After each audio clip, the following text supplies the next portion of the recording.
अस्सलाम वालेकुम नाजरीन व सामीन, please subscribe my YouTube channel. जो मुसलमान इतना मालदार हो कि उस पर ज़कात वाजिब हो या उस पर ज़कात वाजिब नहीं, लेकिन ज़रूरी असबाब से ज़ायद इतनी कीमती माल वो असबाब है जितने पर ज़कात वाजिब हो, तो उसको ईद के दिन सदका फ़ितर देना वाजिब है। चाहे वो सौदागरी का माल हो या सौदागरी का ना हो, चाहे साल पूरा गुजर चुका हो या ना गुजरा हो। इस सदका को शरअ में सदका फ़ितर कहते हैं। किसी के पास रहने का बड़ा भारी घर है, अगर वो बेचा जाए तो 1500 का बिके, और पहनने के लिए बड़े कीमती कीमती कपड़े हैं, मगर उनमें गोटा लचका नहीं, और ख़िदमत के लिए 2-4 खिदमतगार हैं। घर में 1500 का ज़रूरी असबाब भी है मगर ज़ेवर नहीं, तो वो सब काम में आया करता है, या कुछ असबाब ज़रूरत से ज़्यादा भी हैं और ज़ेवर भी है, लेकिन वो इतना ज़ेवर नहीं जितने पर ज़कात वाजिब होती है, तो ऐसे फ़ितराना देना वाजिब नहीं। किसी के घर 2 हैं, एक में वो खुद रहते हैं और एक खाली पड़ा है या किराए पर दे दिया है, तो दूसरा मकान ज़रूरत से ज़ायद है। अगर उसकी कीमत इतनी हो जितनी पर ज़कात वाजिब होती है, तो उस पर सदका फ़ितर वाजिब है, और ऐसे को ज़कात का पैसा देना भी जायज़ नहीं। अलबत्ता उसका उस पर गुजारा ना हो तो ये मकान भी ज़रूरी असबाब में दाखिल हो जाएगा और इस पर सदका फ़ितर वाजिब ना होगा, और ज़कात का पैसा लेना और देना भी दुरुस्त होगा।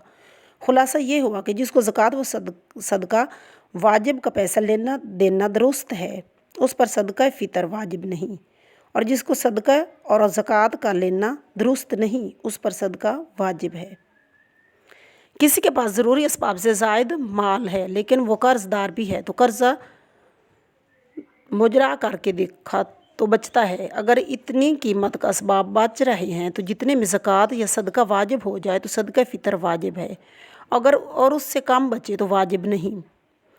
ईद के दिन जिस वक्त फ़जर का वक्त आता है उसी वक्त ये सदका वाजिब होता है। अगर कोई फ़जर का वक्त आने से पहले ही मर गया, उस पर सदका फ़ितर वाजिब नहीं, उसके माल में से ना दिया जाए।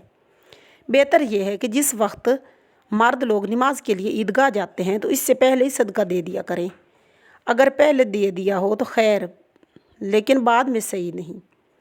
किसी ने सदका फ़ितर ईद के दिन से पहले ही रमज़ान में दे दिया, तब भी अदा हो गया और अब दोबारा देना वाजिब नहीं। अगर किसी ने ईद के दिन सदका फ़ितर ना दिया तो माफ़ नहीं हुआ, अब किसी दिन दे देना चाहिए। सदका फ़ितर फ़कत अपनी तरफ से वाजिब है, किसी और की तरफ से अदा करना वाजिब नहीं, ना बच्चों की तरफ से, ना माँ बाप की तरफ से, न शोहर की तरफ से, ना किसी और की तरफ से। अगर छोटे बच्चे के पास इतना माल हो जितने होने से सदका फ़ितर वाजिब होता है, तो जिससे उसका कोई रिश्तेदार मर गया, उसके माल से इस बच्चे को हिस्सा मिला, या किसी और तरह से बच्चे के पास माल गया, तो इस बच्चे के माल में से सदका फ़ितर अदा करें। लेकिन वो बच्चा ईद के दिन सुबह होने के बाद पैदा हुआ तो उसकी तरफ से सदका फ़ितर वाजिब नहीं। जिसने किसी वजह से रमज़ान के रोज़े नहीं रखे उस पर भी सदका वाजिब है, और जिसने रोज़े रखे उस पर भी वाजिब है, दोनों में कुछ फ़र्क नहीं। सदका फ़ितर में अगर गेहूँ या गेहूँ का आटा या गेहूँ का सत्तू दे दें तो उसी के सेर यानी अंग्रेज़ी तौल से आधी छटांग के ऊपर 1.25 सेर, बल्कि एहतियातन पूरे 2 सेर या कुछ और ज़्यादा दे देना चाहिए, क्योंकि ज़्यादा होने में कोई हर्ज नहीं बल्कि बेहतर है, काम ना दें। अगर गेहूँ और जौ के सिवा कोई और अनाज दिया जाए जैसे चना, जवार, चावल, तो इसकी कीमत इतने गेहूँ या इतने ही जौ के बराबर हो जाए जितने ऊपर बयान किए गए हैं। एक आदमी का सदका फ़ितर एक ही फ़कीर को दे दे या थोड़ा थोड़ा करके कई फ़कीरों को दे दें, दोनों बातें जायज़ हैं। अगर कई आदमियों का सदका फ़ितर एक ही फ़कीर को दिया जाए तो ये भी दुरुस्त है। सदका फ़ितर के मुस्तहिक़ भी वही लोग हैं जो ज़कात के मुस्तहिक़ हैं। सल्लल्लाहु अलैहि वसल्लम।